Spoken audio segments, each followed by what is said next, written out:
வேணுமா? நல்ல பொண்ணை கூப்பிடுங்க சார். திட்டுற பொண்ணு வேணாமா? ஏற்கனவே திட்டு வாங்கிட்டோமே. திட்டு வாங்கிக்கலாம். வாங்கிக்கலாம் இல்லை, திட்டு வாங்கிட்டோமே.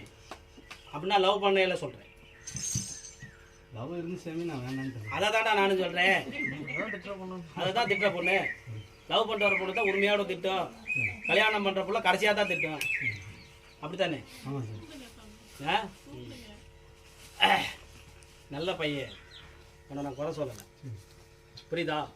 நீ என்ன பண்ணுற, வெளுத்ததெல்லாம் பாலுன்னு சில விஷயங்கள் ரொம்ப இது நம்பிடு. அது நம்பக்கூடாது. நீ இருந்த பொழப்புக்கு இப்போ இருக்கிற பொழப்பு வேற. ஆமாம். புரியுதா? எந்த தொழிலும் உனக்கு செட் ஆகாது. போகிற இடம்லாம் பிரச்சனை, போகிற இடம்லாம் சிக்கல். புரியுதா?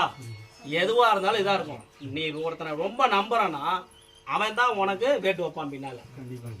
புரியுதா? இப்படி தான் நடந்துருக்கும். அதே போல இன்னொருத்த பிரச்சனைக்கு கை கட்டி பதில் சொல்லணும். புரியுதா? இதெல்லாம் நீ மாத்திக்கிட்டனா மட்டும்தான் உனக்கு கல்யாணங்கிறாரு. இப்பதான் புரிஞ்சுக்கிட்டியா? போகாத இடம் இல்ல, போகாத இல்ல. அப்படின்னா நாம ஒரு குறிப்பிட்ட நாளைக்கு முன்னால பாத்தீங்கன்னா என்ன சாமி, சாமி கும்பிடுவோம், ஆனா சாமி சொல்றவங்களை நம்ப மாட்டோம் இல்லையா? அந்த மாதிரி இது பண்ணுவோம். அதே போல படாத பாடுபட்டாச்சு. இப்போ என்ன பண்ணுறதுன்னு தெரியல. கல்யாணம் பண்ணும் போதும் காசு வேணும், காசுக்கு சிக்கலாக இருக்குது. அதுவும் வருத்தமாக இருக்குது. வேலையும் நமக்கு சரியாக இதாகலை. என்ன வேலை செய்கிற? டையிங் மாஸ்டர் இருக்கேன் சார். எவ்வளோ நாளாக இருக்காங்க? அது ஒரு 5 வருஷமாக இருக்குது சார். 5 வருஷமாக இருக்குது.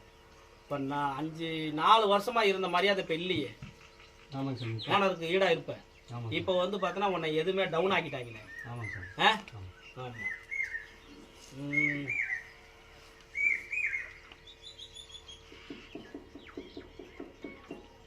எவ்வளோ நாளாக இருக்கிற? 5 வருஷமா இருக்குங்க சார். 5 வருஷமா?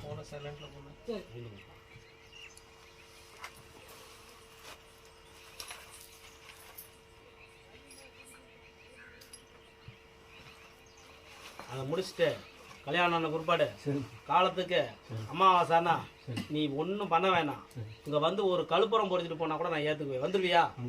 வந்துடுவியா? நானும் உனக்கு முடிக்குவேன். சரியா?